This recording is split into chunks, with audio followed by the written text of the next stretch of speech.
안녕하세요. 오늘도 말씀 묵상 정주행 시리즈에 오신 분들을 주님의 이름으로 환영합니다.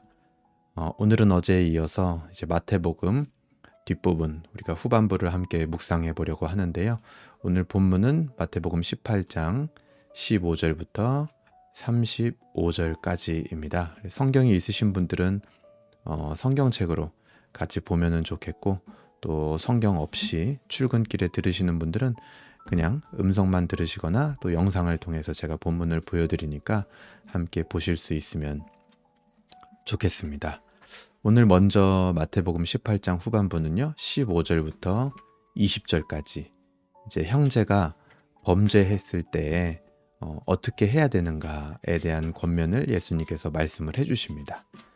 그래서 내용은 사실은 어렵지는 않아요. 15절에 보면은 맨 처음에 내 형제가 죄를 범하거든 가서 너와 그 사람만 상대하여 권고하라.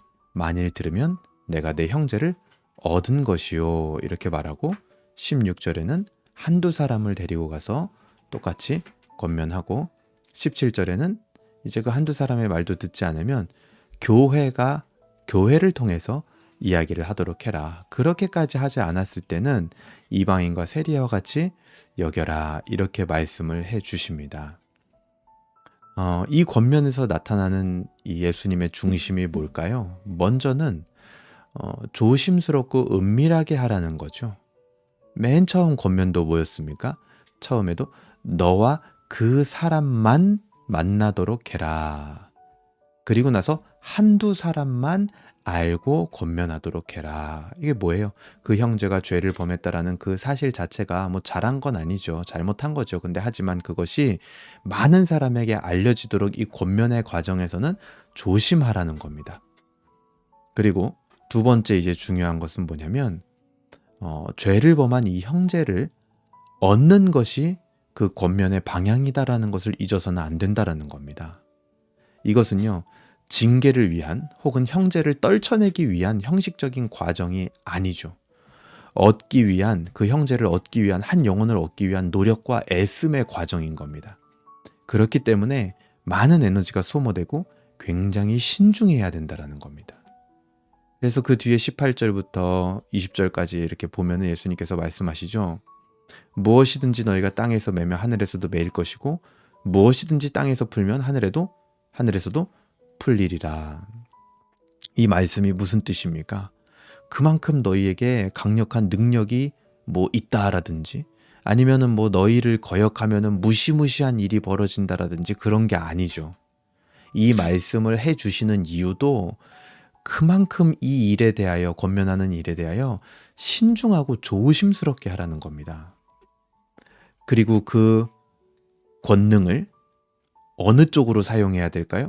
형제를 얻고 함께 하기 위한 것에 사용해야 되는 것이지 어떤 다른 이의 잘못과 그리고 어떤 그 형제에 대해서 막 쉽게 포기해버린 그런 내 행동에 대한 정당성으로 이 말씀을 사용해서는 안 된다라는 겁니다. 오늘 사실 우리가 봤던 이런 내용들은 교회에서 점점 사라져가고 있는 그런 가치들인 것 같습니다. 형제를 돌이키고 설득하고 어르고 달래고 하는 그런 정성과 노력과 사랑이 가미된 그런 권면이 점점점 사라져가는 것 같습니다. 그러니까 어떤 형제를 볼 때, 잘못 나가는 형제를 볼 때 겉으로는 안타까워하는 것 같지만 만약에 우리 마음이 이 속으로는 결국 내 말을 듣지 않은 너는 이제 잘 되는 일이 하나도 없을 거야 라는 식의, 그걸 뭐라 그래요? 한국말로 심보라고 하죠. 심보. 그런 것들을 우리가 가지고 있다면 저는요, 이 다음에 나오는 비유를 좀 보라고 이야기를 하고 싶습니다. 이 다음에 나오는 비유가 21절부터 35절까지 용서할 줄 모르는 종의 비유가 나오게 되는데요. 베드로가 질문을 하죠. 21절에 베드로가 나와 이르되 주여 형제가 내게 죄를 범하면 몇 번이나 용서하여 주리이까 7번까지 하오리이까. 이게 그러니까 앞에 내용하고 연결점이 있는 거예요. 그래서 예수님이 비유로 답변을 해주시는데 어떤 비유였습니까? 어떤 한 임금이 있어요.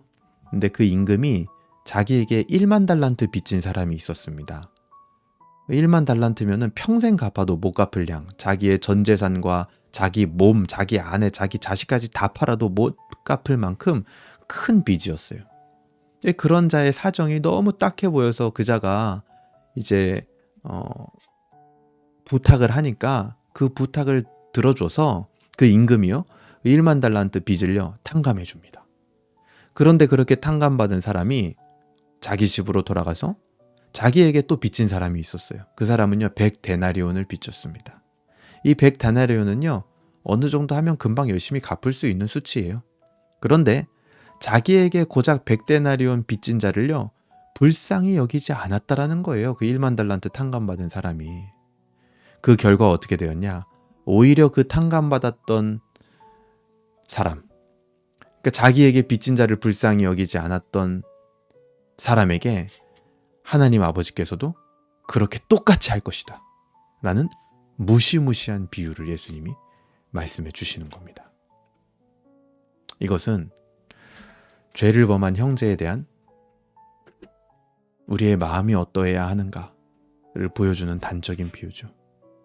우리의 마음이 이 빚진 자, 탕감받은 자의 마음과 같아서는 안 될 겁니다. 그래서 우리가 앞에서 봤던 그 내용하고 연결해서 묵상을 해보면 좋겠어요.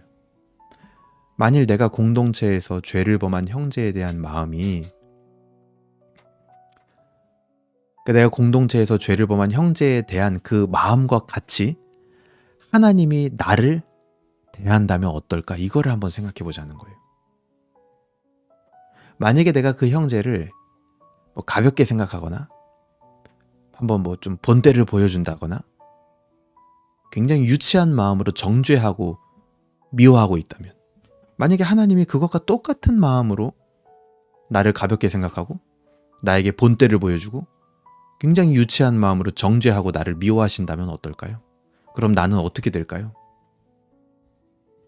우리는요, 하나님의 일방적인 노력과 열심으로 끊임없이 권면을 듣고 사랑으로 인내하고 먼저 찾아오셨던 그 하나님의 사랑으로 죄를 탕감받고 구원받은 사람들입니다.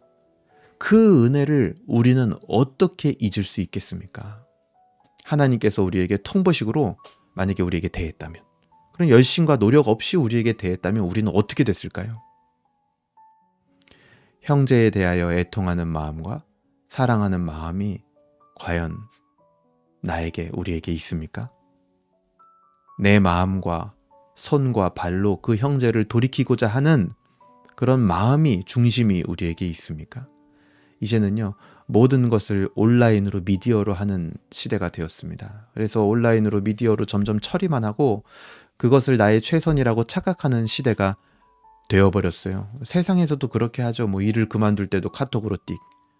어떤 남자와 여자가 만나서 교제를 하다가 헤어질 때도 카톡으로 띡. 그거를요, 세상 사람들도 거부하고 싫어하고 무개념이라고 이야기를 합니다. 근데 하물며 우리가 신앙생활을 하는 교회에서 그런 일이 있어서는 안 되겠죠. 하나님의 최선과 열심이 과연 나에게 그 정도뿐이었는가?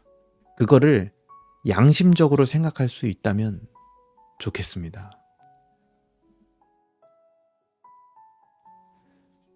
그렇게 하지 않고 정말 형제를 권면하고 그를 돌이키기에 애를 쓰고 사랑의 마음으로 노력하는 그런 두세 사람이 있다면 그 사람들 안에 오늘 예수님께서 말씀해 주신 것처럼 그 안에 예수님께서 거하실 것이다. 그리고 그곳에 하나님의 능력이 나타나게 될 것이다.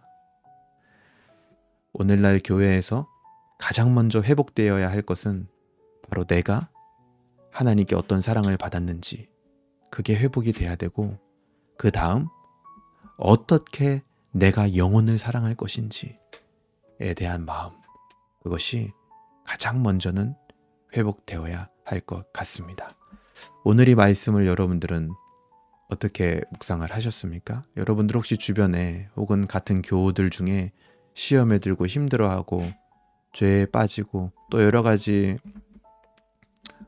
부족함으로 인해서 은근히 사람들에게 무시당하고 또 공동체에서 소외되고 있는 그런 사람은 없습니까? 그런 사람을 향하여 여러분들이 찾아갈 수 있길 바랍니다. 그런 자들을 권면하고 그런 자들을 교회로 돌이키기에 힘쓰시길 바랍니다. 여러분 마음에 떠오르는 자들이 있다면 그런 사람들을 향하여 여러분의 손과 발을 펴시기 바랍니다. 제가 기도하고 오늘 묵상을 마치도록 하겠습니다. 하나님 아버지 감사합니다. 오늘 마태복음 18장 후반부를 우리가 함께 묵상했습니다. 하나님, 우리 마음 가운데 죄를 범한 형제에 대한 마음이 어떠했는지 오늘 말씀 통하여 우리 마음을 비춰볼 수 있도록 주님 은혜를 내려 주시옵소서. 그를 향하여 너무나 유치한 정죄와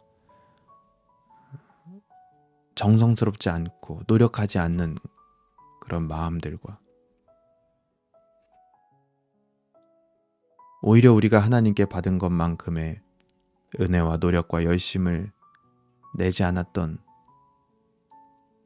그런 모습들, 1만 달란트 탕감받았지만 백달레름 빚진 자를 불쌍히 여기지 않았던 그런 빚진 자의 마음이 우리에게 있었다면 주님 이 시간 회개하오니 용서하여 주시옵소서.